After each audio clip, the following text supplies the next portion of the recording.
A black soldier walked through the airport in his crisp military uniform, proud, calm, ready to see his mother after months deployed overseas.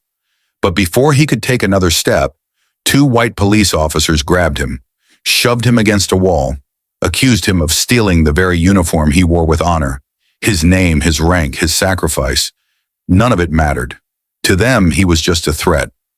Cameras began rolling. Passers-by started whispering, and within minutes, everything changed. You see, they thought they were arresting a criminal. What they didn't know was that they were putting their hands on a decorated American hero. And when the truth came out, it hit harder than any justice they had ever known. Stay with me. This story isn't just about one man. It's about what happens when courage meets ignorance in the most public way possible. And if you're new here, subscribe for more stories the world needs to hear. Staff Sergeant Marcus Bradley had served 3 tours overseas. He'd led rescue missions under fire, treated wounded civilians, and trained foreign troops in unstable regions. He wasn't just a soldier, he was a leader, a mentor, a man who had earned every stripe on his sleeve.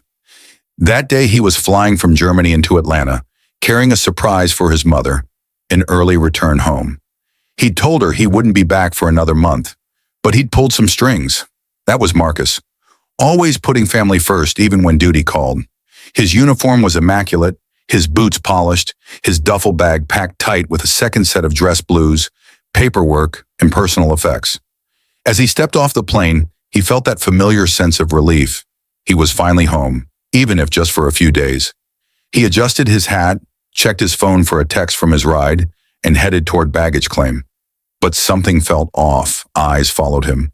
Conversations paused. Smiles faded into suspicion. Marcus had felt this before. He knew that look. Not admiration, not respect.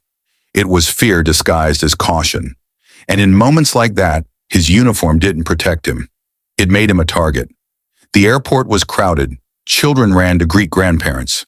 Laughter echoed from the food court. But for Marcus, it was as if the air itself had grown heavier. A white woman by the coffee kiosk clutched her purse as he passed. 2 TSA agents exchanged glances and tilted their heads in his direction. He caught snippets of whispers. Military? Is that real? Why would he? He kept walking, kept his posture straight.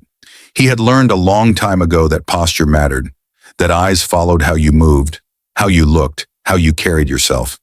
He was a black man in uniform, and that alone was enough to spark questions.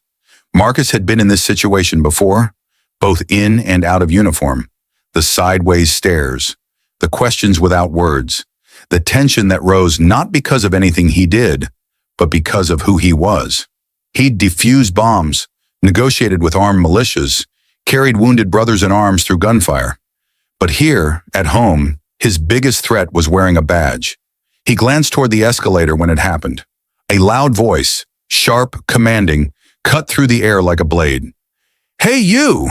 Stop right there!" He froze, turned slowly, and saw 2 officers marching straight toward him, eyes already full of judgment. Officer McKinley was broad-shouldered with a square jaw and mirrored sunglasses.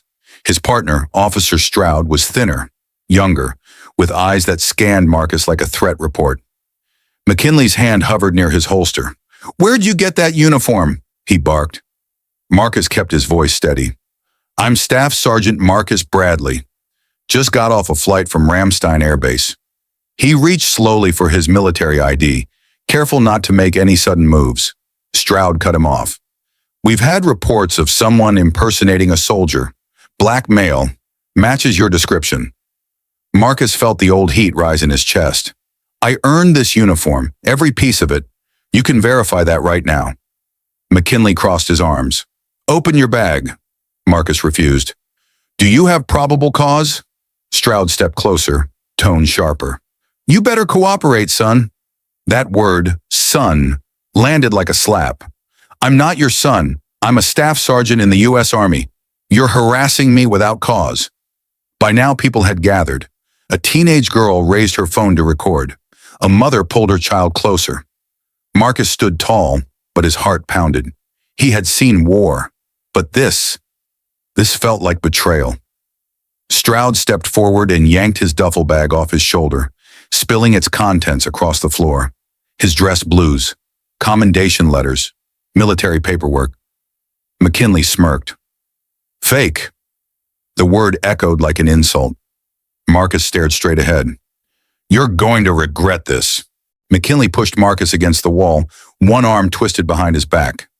You're under investigation for impersonating military personnel. Marcus didn't resist, but he didn't comply either. I want a supervisor, now. The crowd grew. More phones came out. A small boy tugged his mother's sleeve. Mom, is that man bad? The mother shook her head, eyes wet with emotion. No, baby. That man's a soldier.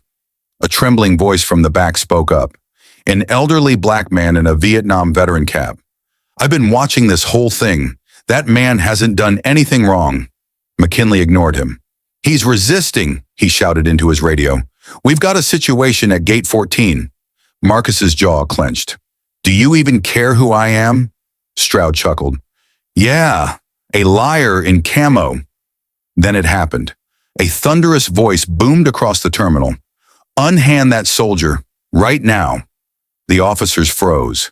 Out from the crowd stepped Captain Darnell Hughes, head of airport police. His crisp Navy uniform was spotless, his badge gleaming. He marched straight toward them, fury etched in every line of his face. I said, release him. Stroud's face went pale. McKinley stuttered. Captain, sir, we thought... Hughes cut him off. You thought wrong. That's Staff Sergeant Marcus Bradley, Bronze Star, 2-time Medal of Valor. You just assaulted a decorated war hero. Gasps rippled through the crowd. McKinley's hand dropped from his holster. Stroud stepped back, but the damage was already done. Captain Hughes helped Marcus to his feet. You okay, Sergeant? Marcus nodded, brushing off his uniform. I've had worse, but I'm not letting this slide. The captain turned to the crowd.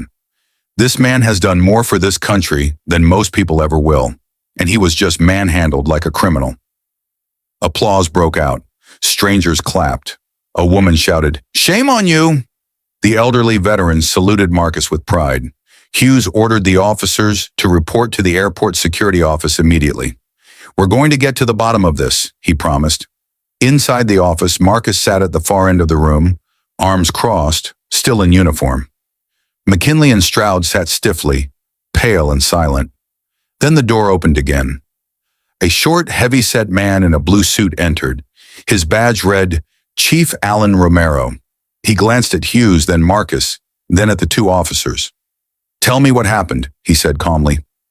McKinley began to speak, but Hughes raised a hand. I'll tell it.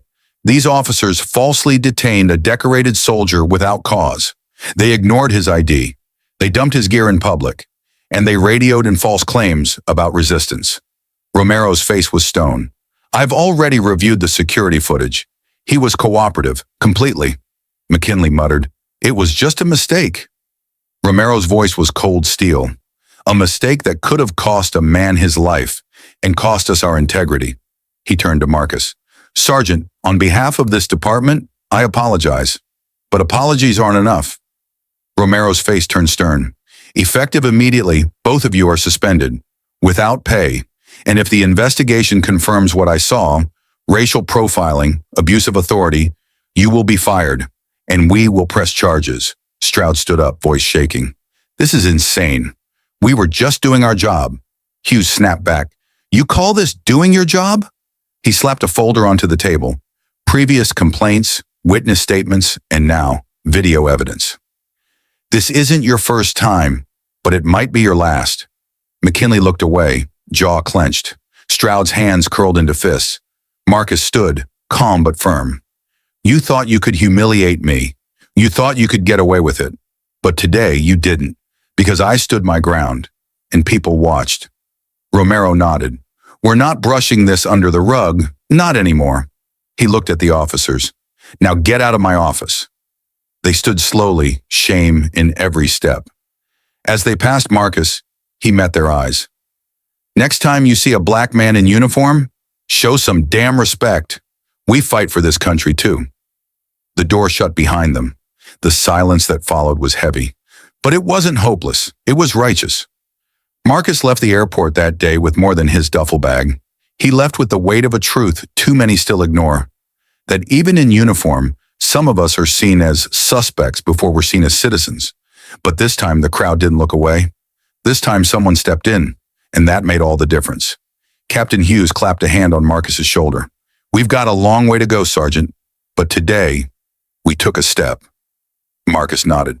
"Not for me, for the next kid who walks through that door." If this story moved you, if it made you think, don't let it fade. Like, comment, share, because silence never changed anything. But stories have power, and voices like yours, they carry.